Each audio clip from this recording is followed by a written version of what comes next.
Thank you, Madam Speaker. Madam Speaker, I move that the Senate do now adjourn to discuss a definite matter of urgent national importance, namely the advice by the Chief Justice to have the President dissolve Parliament pursuant to Article 261(7) of the Constitution.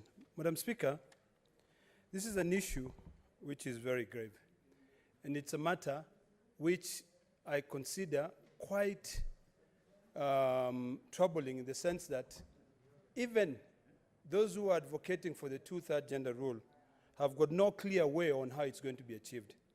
Madam Speaker, I blame this squarely on the committee of experts, the ones who drafted the Constitution. I've read this Constitution from Article 1 all the way to the last article, and I'm at a loss as to how this Parliament, which has made several attempts to be able to come up with a legislation as required under Article 261, and particularly on Article 100 of the Constitution, but has failed because of very difficult things, Madam Speaker. Madam Speaker, in the 10th Parliament, just to show you how this Parliament has attempted to deal with this matter, on the 10th Parliament, Constitution of Kenya Amendment Bill 2011, by the then Minister for Justice, National Cohesion and Constitutional Affairs, the late Mutula Kilonzo. Madam Speaker, the bill sought to give effect to Article 27 and 81B of the Constitution by introducing a new paragraph in Article 97 and 98 to provide that the filling of the special seats shall be determined after the declaration of elected members from each constituency. The bill lapsed at the end of the term of Parliament.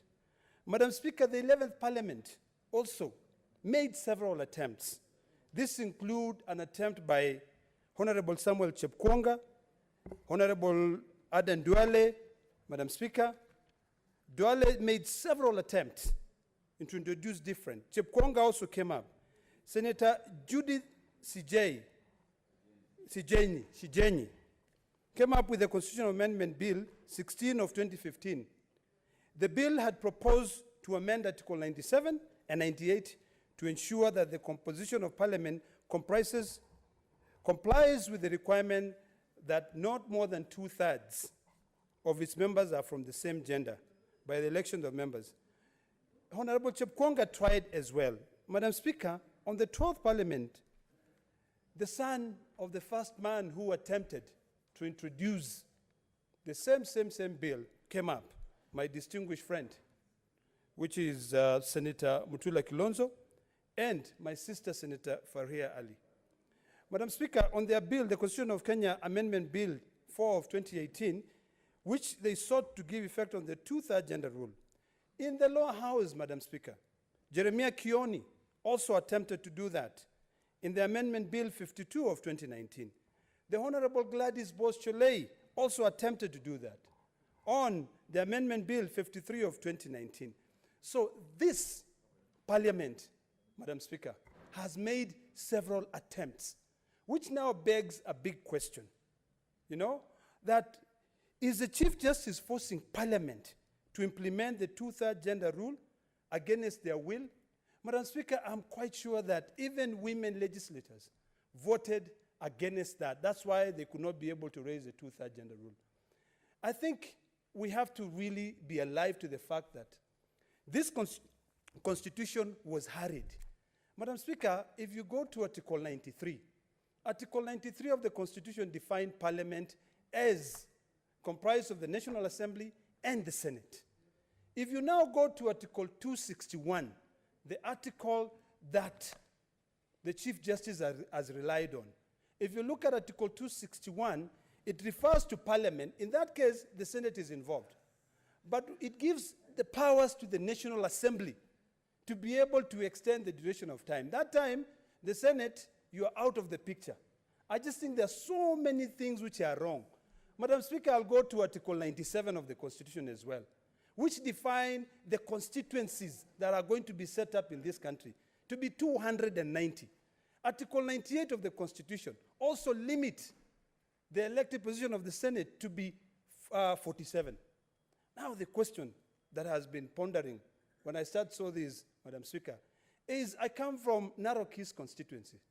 So in Narok East constituency, because the constitution requires that this parliament passes legislation to ensure a two-thirds gender rule, now in Narok East constituency, we go and tell the people of Narok East that you must only elect a woman or a man, and you cannot elect a woman to be able to represent you.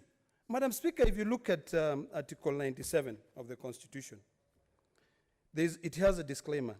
It says that regardless of the numbers which has been set up, no one is prohibited from running for that position, which means if you're a woman or a man, you can still seek that elective position. I just find that this constitution contradicts itself in so many instances. And I blame the committee of experts who hurried it. I also blame other members who are in this house. You know, I was having this conversation with the distinguished senator from Bungoma, who was actually in parliament then. And I think they hurried it because people were not interested in paying attention to details and understanding the consequences. So, Madam Speaker, as we take this, you know, I'm one of those people who believe that if the Chief Justice would have actually taken time to consult widely, you know, speak to the President, speak to the two speakers, you know, and have a way to deal with this, and not approach things like a lone ranger would have had a solution. But now the question that even the Article 261 that the Chief Justice has quoted raises is that suppose now this parliament is dissolved. Article 267 says a new parliament. What is the definition of a new parliament? Okay? Doesn't that call for another general election? So what if the parliament is dissolved tomorrow, we have a general election, and Kenyans out there elect 290 men, or elect 47 women as senators? Would we be curing the issue? So, Madam Speaker, this is a matter that requires sobriety. It's not a matter that, you know, want us to use force, because you cannot force Kenyans. Madam Speaker, this almost looks like when you're playing soccer, and then all of a sudden, you decide to return the ball back to the goalkeeper, but accidentally, you send it to the striker, who now controls it. What has happened in this country is that we have been doing so well in terms of democracy. We have been growing as a young democracy, freedom of speech, you know, but the action by the Chief Justice, Madam Speaker, now really takes back all that power and gives the power to the President so that the President can decide. Madam Speaker, I've looked at the Constitution again. It talks about the election of the President and the members of the Parliament the same day. So what does this advisory by the Chief Justice mean? Does it mean that now once this is dissolved, or Parliament is dissolved, then the President also goes home? I mean, it is COVID time. Do we have money to be able to run an election? You know, like a mini general election, or actually a general election, and then come back to the issue of BBI. I think we need to be realistic, because not everything is cast on stone. I think we will gain a lot more if we consult instead of taking a lone ranger approach. This lone ranger approach, Madam Speaker, has taught even some of us that it doesn't help. We've got to consult here. Whenever a member brings a bill here, they need to sit down and discuss, you know, build consensus. Madam Speaker, there are things which really shocks me. As a member of this Senate, I have two bills which I've introduced in this House. They went to the National Assembly and they were declared money bills. So if you're blaming, you know, both houses for maybe actions of one house, then what are we going to do in this country?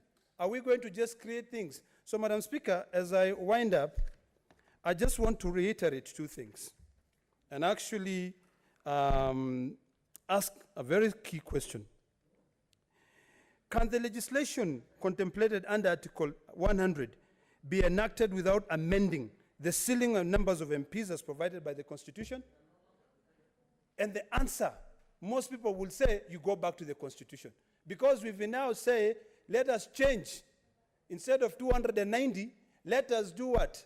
Let us change the way Parliament works. We will be limited to the provisions of Article 255 of the Constitution that requires a referendum. So any action that we take, Madam Speaker, in order to be able to build this country as a democracy, we must look at the entire law, we must agree or admit to mistakes that we made, so that moving forward, we can be able to correct them. Madam Speaker, as I wind up and request Senator Mutula Kilonzo Jr. to second, I just want to encourage all of us to read the Constitution and correct it very soon with a referendum. Thank you, Madam.